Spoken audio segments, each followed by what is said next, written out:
वंदे मातरम बच्चों।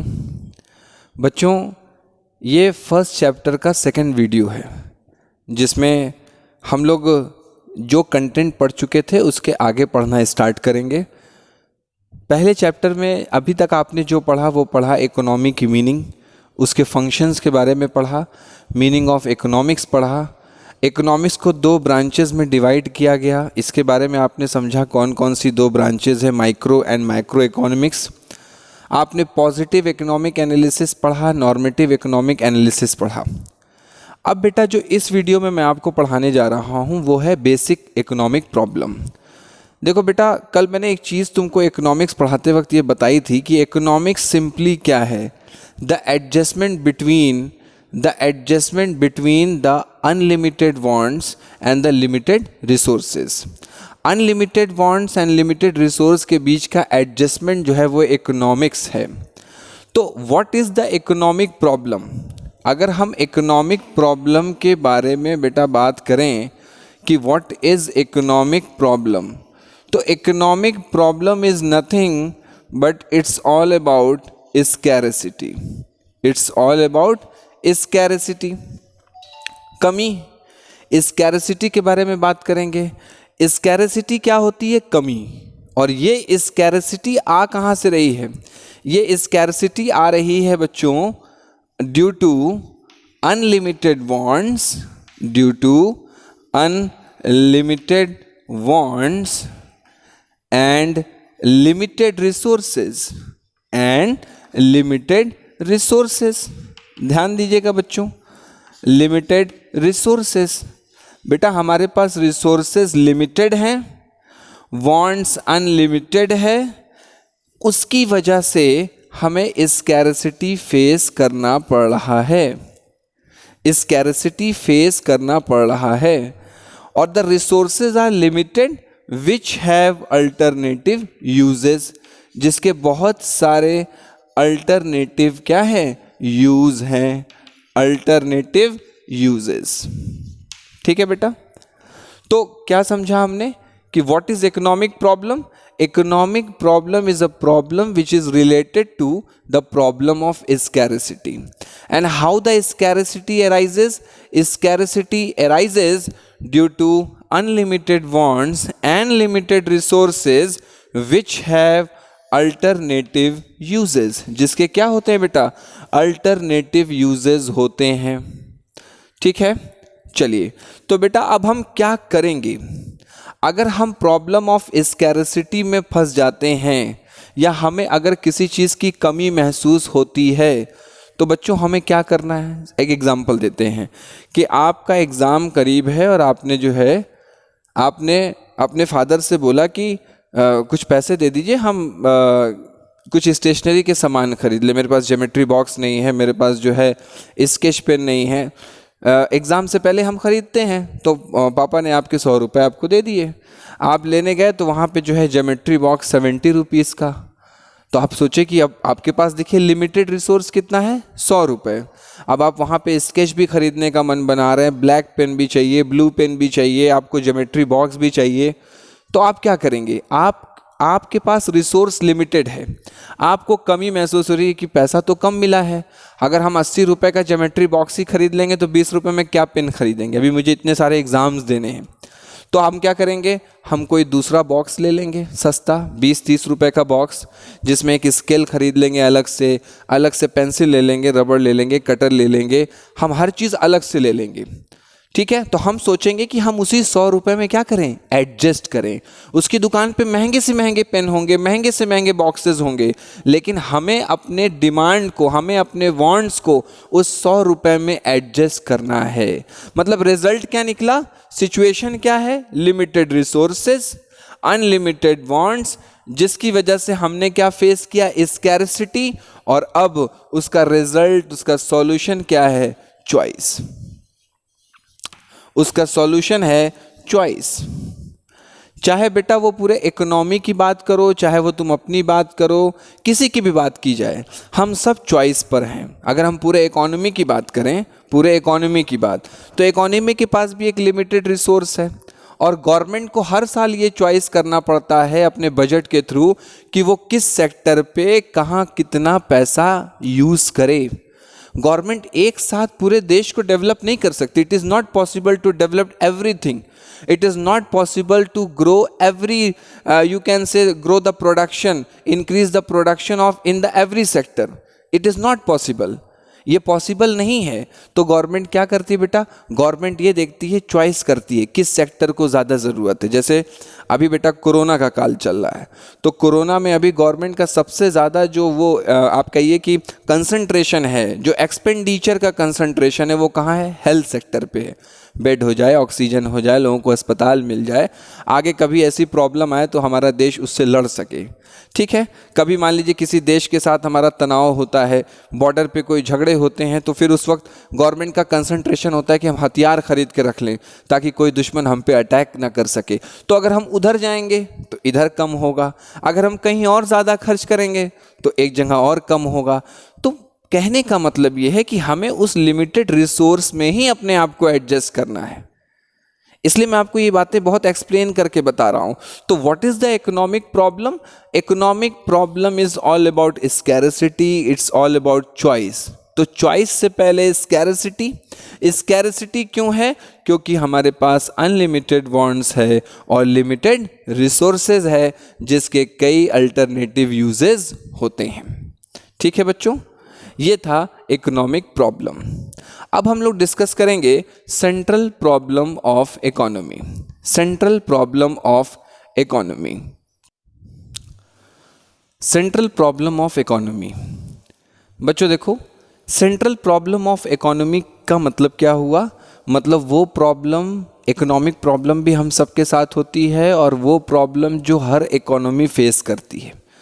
कोई भी इकोनॉमी हो, आप डेवलप्ड इकोनॉमी की बात करें, डेवलपिंग इकोनॉमी की बात करें, आप किसी भी इकोनॉमी की बात करें, हर इकोनॉमी ये प्रॉब्लम फेस करती है। ऐसा नहीं कि कभी कभी क्वेश्चंस ये पूछे जाते हैं कि डेवलपिंग इकोनॉमी के पास ही सिर्फ ये प्रॉब्लम है। नहीं, डेवलप्ड के साथ भी है, डेवलपिंग के साथ भी है, अंडर डेवलप के साथ भी है। हर तरीके की इकोनॉमी ये प्रॉब्लम फेस करती है कि how can we use our resources. जैसा ही कल मैंने इकोनॉमिक्स की मीनिंग में बताया। देखो बेटा, सेंट्रल प्रॉब्लम में हम लोग तीन मेन कैटेगरीज की बात करते हैं। इसको तीन मेन कैटेगरी में यहाँ पर क्लासिफाई किया गया है। देखिए बेटा, सबसे पहला होता है एलोकेशन ऑफ रिसोर्सेज। एलोकेशन का मतलब मैंने कल ही बताया था, एलोकेशन का मतलब होता है यूज़ ऑफ रिसोर्सेज। हम अपने रिसोर्स को कैसे यूज़ करें कि हमारे सोसाइटी का डिफरेंट सेक्शन सेटिस्फाइड हो, चाहे वो प्रोड्यूसर हो, कंज्यूमर हो, कोई भी हो। मैंने कल बताया था कि प्रोड्यूसर हमेशा मैक्सिमम प्रॉफिट के लिए रहता है, उसको प्रॉफिट चाहिए। कंज्यूमर हमेशा सोचता है कि उसको उसके वांट्स को सेटिस्फैक्शन मिले। ठीक है, और पूरी सोसाइटी क्या सोचती है कि सोशल वेलफेयर हो, सरकार कुछ करे जिससे हम सब की भलाई हो, हम सब का स्टैंडर्ड ऑफ लिविंग इंक्रीज हो। तो बेसिकली एलोकेशन ऑफ रिसोर्स मतलब यूज ऑफ रिसोर्सेज। इसमें हमें तीन चीज़ें पढ़ना है मेनली। ये तीन चीज़ों को हम सेंट्रल प्रॉब्लम के तरीके से पढ़ते हैं। जैसे क्या, एलोकेशन में क्या आया बेटा? सबसे पहला आता है व्हाट टू प्रोड्यूस। सबसे पहला आता है व्हाट टू प्रोड्यूस। दूसरा पॉइंट जो इसमें आएगा बच्चों, वो है how to produce. That is how to produce. And the second and the third one is for whom to produce. For whom to produce. तीन सब्जेक्ट मैटर हमको यहाँ पे डिस्कस करना है कि क्या बनाया जाए, कैसे बनाया जाए और किसके लिए बनाया जाए। तीन चीज़ों की बातें यहाँ पर हो रही हैं बच्चों। क्या बनाया जाए, कैसे बनाया जाए और किसके लिए बनाया जाए। ठीक है, तो सबसे पहला हम लोग डिस्कस करेंगे एलोकेशन ऑफ रिसोर्स, जिसमें ये तीन पॉइंट हमें आराम से एक्सप्लेन करना है। उसके बाद है problem of fuller and efficient utilisation of resources, ये भी हम आपको बताएंगे ये प्रॉब्लम किस तरीके से रिलेटेड है। और फिर हम आपको बताएंगे कि problem of growth of resources, इसके बारे में भी हम लोग डिस्कस करेंगे। सो बेटा, सबसे पहले हम लोग डिस्कस करते हैं व्हाट टू प्रोड्यूस। देखो बच्चों, व्हाट टू प्रोड्यूस क्या है? What to produce is a problem which is related to कि मतलब हमको क्या बनाना चाहिए। It is related to the production of goods that how much we produce and what types of goods and services we produce with the available limited resources. जितने भी resource हमारे पास मौजूद हैं, हर इकोनॉमी को ये डिसाइड करना पड़ता है कि हम क्या बनाएं और कितना बनाएं। भाई देखिए, हमारे यहाँ क्या है, सिविल गुड्स भी बनते हैं। अब सिविल गुड्स मतलब जो हम लोग यूज़ करते हैं, वॉर गुड्स भी बनते हैं, सिविल गुड्स भी है, वॉर गुड्स भी है, सिविल में कंज्यूमर गुड्स भी है, प्रोड्यूसर गुड्स भी है। जैसे हम ये कहें कि मशीनरीज हैं, इक्विपमेंट्स हैं, टूल्स हैं, ये प्रोड्यूसर गुड्स हो गए। कंज्यूमर गुड्स में है ब्रेड, बटर, कपड़े, ठीक है ना, ये सारी चीज़ें जो हम लोग यूज़ करते हैं, that is known as what the consumer goods, ultimate final goods जो हमारे लिए होता है। तो कंट्री को ये सोचना होगा, इकोनॉमी को ये डिसाइड करना होगा कि हम क्या बनाएं और कितना बनाएं, क्या बनाएं और कितना बनाएं, क्योंकि हमारे पास रिसोर्स क्या है, लिमिटेड है। Either we produce necessity goods और वी प्रोड्यूस कंफर्ट गुड्स और वी प्रोड्यूस लग्जरियस गुड्स और वी प्रोड्यूस वॉर गुड्स। अगर बेटा एक बात बताओ कि हम लोग अभी डेवलप हो रहे हैं, अगर इंडिया सिर्फ मिसाइल बनाए, टैंक बनाए, बंदूक बनाए, गोली बनाए, तो बताओ सारा पैसा तो उसी में चला जाएगा। तो तुम ये बताओ बच्चों, ये थोड़ा सा सोचना कि फिर क्या हमारे लिए सड़कों के लिए पैसा बचेगा, फिर क्या हमारे लिए हॉस्पिटल्स के लिए पैसा बचेगा, फिर क्या हमारे लिए रेलवेज़ के लिए पैसा बचेगा। सोचिए कितने सेक्टर हैं हमारे पास डेवलप करने के लिए। हम कहते हैं सर अमेरिका तो वेपन्स बनाता है, वो तो बड़ी बड़ी मिसाइल बनाता है। बेटा अमेरिका ने डेवलप कर लिया है वो चीज़ें। अब अमेरिका का ही एग्जांपल लीजिए, जैसे इंडिया है, इंडिया को अभी डेवलप होना है, हमें अपना इंफ्रास्ट्रक्चर बेटर बनाना है। हमारे यहाँ अभी गरीबी मौजूद है, हमें उस गरीबी को दूर करना है, ठीक है। हमारे यहाँ अभी फूड सफिशेंसी का लेवल तो है, लेकिन हमें और ज़्यादा फूड सफिशेंसी को लाना है। हमें नेसेसिटी पे भी ध्यान देना है, कंफर्ट पे भी ध्यान देना है, लग्जरियस पे भी ध्यान देना है, वॉर पे भी ध्यान देना है। लेकिन यूएसए क्या है, उसका अच्छा इंफ्रास्ट्रक्चर है, उन्होंने अपनी इकोनॉमी को काफ़ी कह सकते लीजिए कि बहुत अच्छे से सेटल कर लिया है। तो वो अब वॉर गुड्स बनाते हैं, वो अपने रिसोर्स को क्या करते हैं, आगे खर्च करते हैं, ठीक है। एक छोटा सा एग्जांपल और दूंगा, तुम लोगों को बहुत अच्छे से समझ में आएगा। एक बात बताओ बेटा, किसी की सैलरी अगर 10,000 है, ठीक है, और वो क्या करता है कि उसको मान लो कि एक बाइक खरीदनी है, लेकिन उसका महीने भर का खर्च जो है वो 9,000 रुपये का, 9,000 में उसकी फैमिली जो है खाती है और जो है उसके बच्चों की फीस जाती है, सब कुछ उसे 10,000 में एडजस्ट करना है। मान लो उसने बाइक खरीद लिया किसी से उधार पैसा लेकर के और 6,000 रुपये महीना वो उधार देने लगा, तो बताओ क्या 4,000 रुपये में उसका घर चल पाएगा? नहीं चल पाएगा बेटा, क्योंकि रिसोर्स लिमिटेड है। तो हमें ये डिसाइड करना होता है कि हम क्या बनाएं और कितना बनाएं। अगर हम ये डिसाइड नहीं करेंगे तो इसका मतलब हम अपने रिसोर्स को अच्छे से यूज़ नहीं कर रहे हैं, हम उसको वेल मैनर में यूज़ नहीं कर रहे हैं। तो एलोकेशन में बेटा सबसे पहली चीज़ क्या आई, व्हाट टू प्रोड्यूस। क्या लिखोगे इसमें, this is a problem which is related to the production of goods, कि what type of goods and services we are going to produce and how much we are going to produce, ठीक है। चलिए second देखो बच्चों, how to produce. How to produce का मतलब कैसे बनाएं। तो इसमें दो टेक्नोलॉजी की बात होती है, आप अभी पढ़ेंगे। जैसे इसमें होता है LIT यानी लेबर इंटेंसिव टेक्नोलॉजी, और होता है CIT यानी कैपिटल इंटेंसिव टेक्नोलॉजी। इसमें हम लोग दो चीज़ों के बारे में बात करते हैं, क्या, LIT और CIT, लेबर इंटेंसिव टेक्नोलॉजी और कैपिटल इंटेंसिव टेक्नोलॉजी। मतलब लेबर इंटेंसिव का मतलब हो गया जहां लेबर का यूज़ ज़्यादा हो, और कैपिटल इंटेंसिव का मतलब हो गया कि जहां हम मशीन का यूज़ ज़्यादा करते हैं। तो सर हम कैसे डिसाइड करें कि हम कौन सी टेक्नोलॉजी यूज़ करेंगे।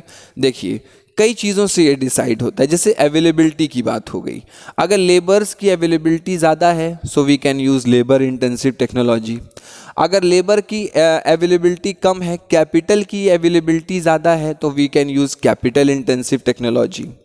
और सबसे बड़ी बात यह है कि उस देश में जहाँ पर भी है, जिसको ये डिसाइड करना है कि हम किस टेक्नोलॉजी से प्रोडक्शन करें, उसके यहाँ लेबर और कैपिटल की अवेलेबिलिटी ही देखी जाती है। जैसे फॉर एग्जांपल हम इंडिया की बात करें बच्चों, इंडिया की पॉपुलेशन इतनी ज़्यादा है, लेबर ज़्यादा है। अगर हम मशीन का यूज़ ज़्यादा करेंगे तो हमारे यहाँ लोग बेरोज़गार होने लगेंगे, क्योंकि हमारे यहाँ पॉपुलेशन ज़्यादा है ना, इसलिए हम लेबर इंटेंसिव टेक्नोलॉजी का यूज़ करते हैं, हम मशीन का यूज़ कम करते हैं। ठीक है, हमारे पास कैपिटल कम है, लोग ज़्यादा हैं। उसी प्रकार अगर हम मान लीजिए कि जापान की बात कर लें तो जापान के पास लोग कम हैं, टेक्नोलॉजी ज़्यादा है, उनके पास टेक्निक ज़्यादा है, मशीनरी ज़्यादा है, इसलिए आप देखेंगे वो रोबोटिक सिस्टम को डेवलप करते हैं, रोबोटिक सिस्टम को वो मशीन ज़्यादा यूज़ करते हैं, लोगों का कम यूज़ कर पाते हैं क्योंकि लोगों की अवेलेबिलिटी नहीं है। तो this problem is related to the selection of technology, that which type of technology we have to adopt, and this decision is based on the availability of technology, कि आपके पास बेटा टेक्नोलॉजी कौन सी है, लेबर है तो लेबर इंटेंसिव टेक्नोलॉजी, कैपिटल अगर आपके पास ज़्यादा है तो कैपिटल इंटेंसिव टेक्नोलॉजी, सिंपल सी बात है। तो व्हाट टू प्रोड्यूस में क्या पढ़ा, क्या बनना चाहिए, कितना बनना चाहिए। हाउ टू प्रोड्यूस में क्या पढ़ा, कैसे बनना चाहिए, कौन सी टेक्नोलॉजी, सिलेक्शन ऑफ टेक्नोलॉजी। आइए बच्चों, फॉर होम टू प्रोड्यूस, अब हम लोग बात करते हैं फॉर होम टू प्रोड्यूस की। फॉर होम टू प्रोड्यूस में क्या होता है, किसके लिए बनाया जाए, मतलब अमीर लोग के लिए बनाया जाए कि मिडिल क्लास के लिए बनाया जाए कि गरीब के लिए बनाया जाए, किसके लिए बनाया जाए। कहा जाता है कि ये प्रॉब्लम जो है ये रिलेटेड है डिस्ट्रीब्यूशन ऑफ इनकम से। डिस्ट्रीब्यूशन ऑफ इनकम जो मैंने कल आपको बताया था, जो मैंने इसके पहले की प्रीवियस वीडियो में आपको बताया था, distribution of income as a factor payment, rent, interest, wages and profit.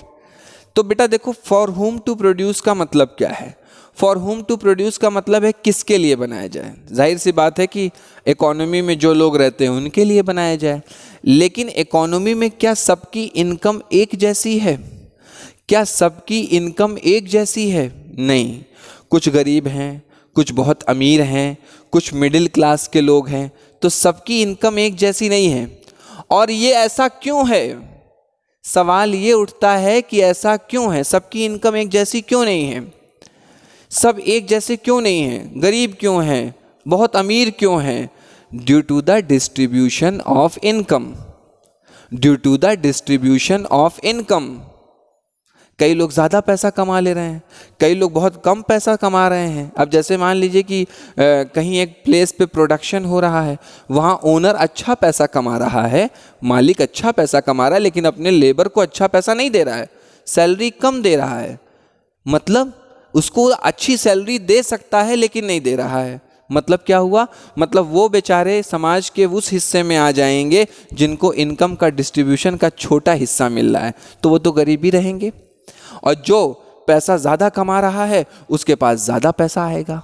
मतलब क्या कहना चाहता है, कहना ये चाह रहा है कि हम इनकम को इस तरीके से डिस्ट्रीब्यूट करें कि इकोनॉमी में एक इक्वलिटी हो, इक्वलिटी हो। ध्यान दीजिएगा, इकोनॉमी में इक्वलिटी होनी चाहिए।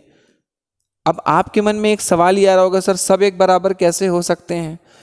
इक्वलिटी का मतलब समझो बच्चों, सबसे पहले इक्वलिटी का मतलब ये है, बराबर का मतलब सबके पास एक जैसी प्रॉपर्टी, एक जैसी इनकम, एक जैसी फैसिलिटी नहीं हो सकती, पर इनकम का डिस्ट्रीब्यूशन इतना तो होना चाहिए कि सब लोग एक मिनिमम स्टैंडर्ड ऑफ लिविंग को मेंटेन कर सकें। जैसे हम लोग कहते हैं ना, बेसिक नेसेसिटी ऑफ लाइफ, रोटी, कपड़ा, मकान, एजुकेशन, इतना तो उसके पास होना चाहिए।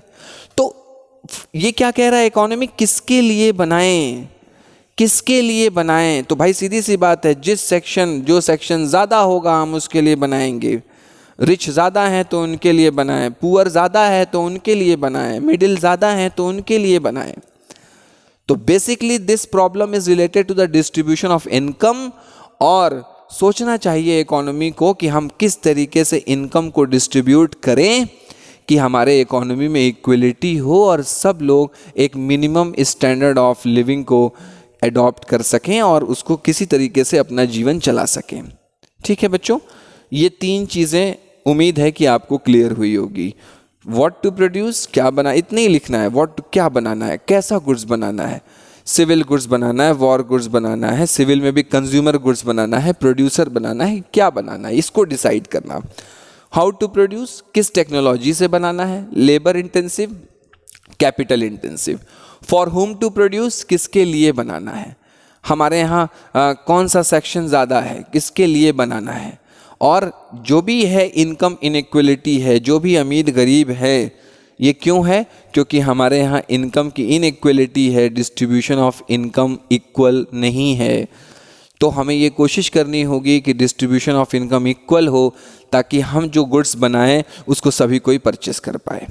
ठीक है, बात समझ में आ रहा है। कोई ज़रूरी नहीं है कि एक गुड्स जो हमने परचेस किया हम कर सकते हैं वो दूसरा भी कर ले।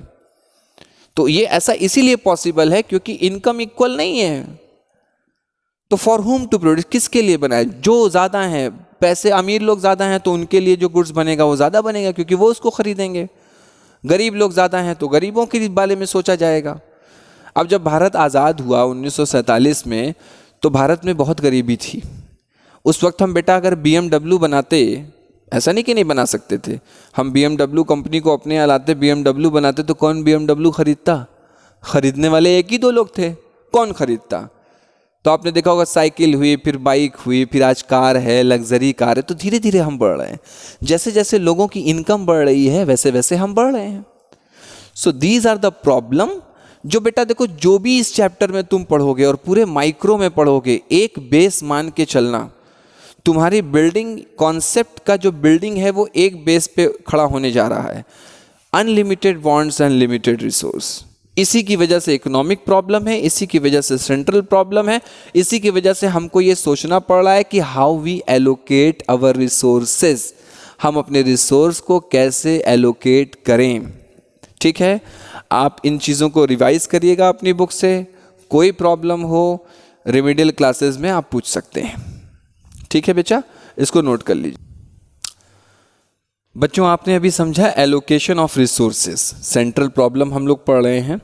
एलोकेशन में 3 पॉइंट समझा, और what to produce, how to produce, for whom to produce, ये 3 चीज़ें आपने पढ़ ली। अब हम आपको बता रहे हैं problem of fuller and efficient utilisation of resources and problem of growth of resources. इसका डिस्कशन बच्चों बहुत ब्रॉड है और आप इसको 12th के बाद बहुत अच्छे से पढ़ेंगे भी। मैं इसका बेसिक इंट्रोडक्शन आपको अभी बताता हूँ और आप समझ भी जाएंगे। Problem of fuller and efficient utilisation of resource का मतलब क्या है बच्चों? अभी तो आपने सर बताया कि एलोकेशन ऑफ रिसोर्स यानी यूज ऑफ रिसोर्स, फिर आ रहा है यूज ऑफ रिसोर्स, मतलब use of resource in such a manner कि हम उस रिसोर्स का पूरा यूज कर पाएं और एफिशिएंट यूज कर पाएं। देखिए, पूरा यूज करना और एफिशिएंट यूज करना। एफिशिएंट का मतलब जिसमें बर्बादी ना हो, बात समझ रहे हैं? एफिशिएंट का मतलब जिसमें बर्बादी ना हो। हम पूरा यूज़ करें, साथ साथ में उसका एफिशिएंट यूज़ करें। मतलब हर इकोनॉमी के पास, देखिए मैं फिर से उसी बात पे आ रहा हूँ, हर इकोनॉमी के पास लिमिटेड रिसोर्स है, और लिमिटेड रिसोर्स है तो बेटा ये समझो कि हमारे पास अगर लिमिटेड पैसा है, इकोनॉमी के पास लिमिटेड रिसोर्स है, हम उसे क्यों वेस्ट करें? पानी है, पानी हमारे एक नेचुरल रिसोर्स हमें मिला है। देखो एक एग्जांपल दे रहा हूँ, लेकिन हम सब पानी वेस्ट करते हैं। पानी ये नहीं कहता कि हमें यूज़ मत करो, जितनी प्यास लगे उतना पानी पियो, दिन भर पानी पियो, है ना। दिन भर में आप 10 गिलास पानी पीजिए, 10 बॉटल पानी पीजिए, पीने के लिए यूज़ करिए। पानी को ड्रिंक के लिए, पीने के लिए यूज़ करिए, ना कि उसको फालतू फेंकने के लिए। क्या होता है, कई लोग बेसिन पे खड़े हैं, पानी गिर रहा है, गिरने दो। हम पानी को जब ऐसे यूज़ करते हैं तो वो इनएफिशिएंट हो जाता है।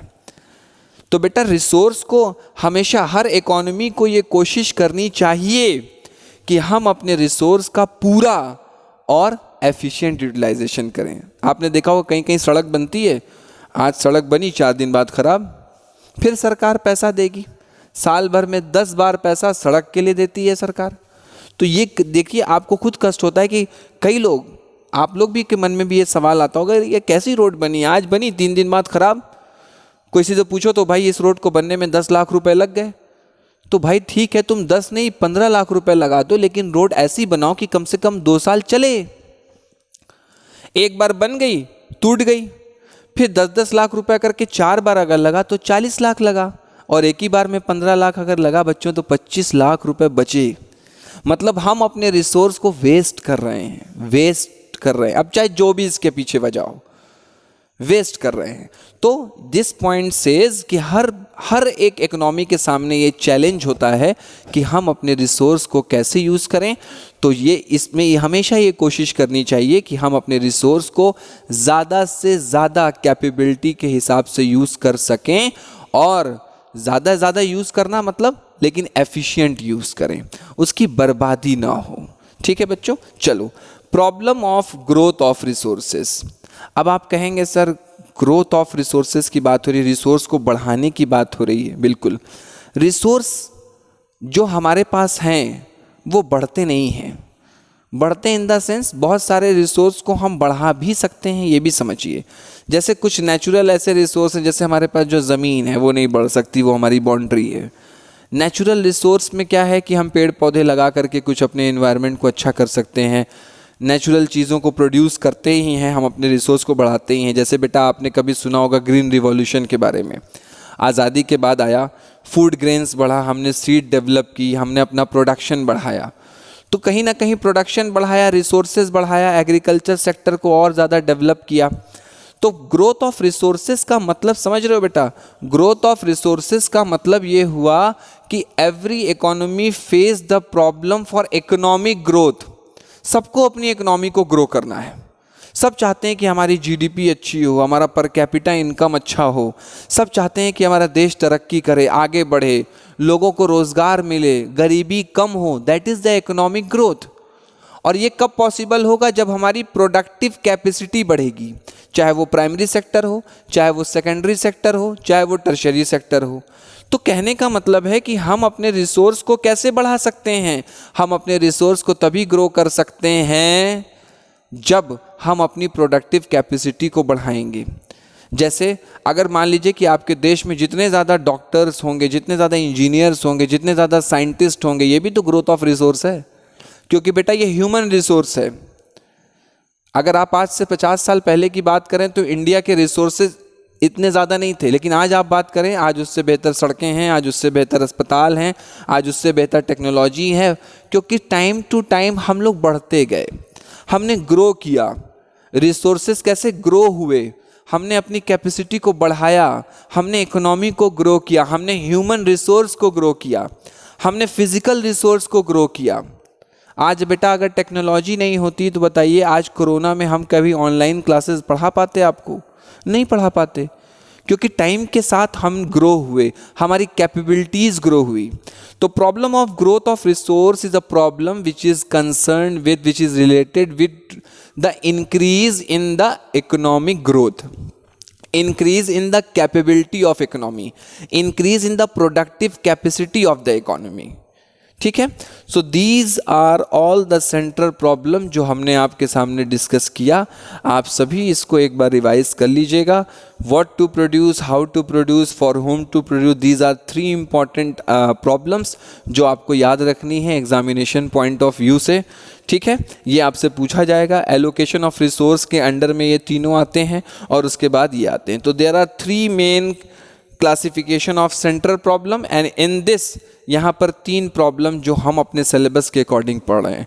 तो ऐसे जनरली आपसे कोई पूछेगा तो आपको यही बताना है, there are 3 main central problem of economy. ठीक है बच्चों, बाकी नेक्स्ट पार्ट हम नेक्स्ट वीडियो में आपके साथ डिस्कस करेंगे। थैंक यू बच्चों।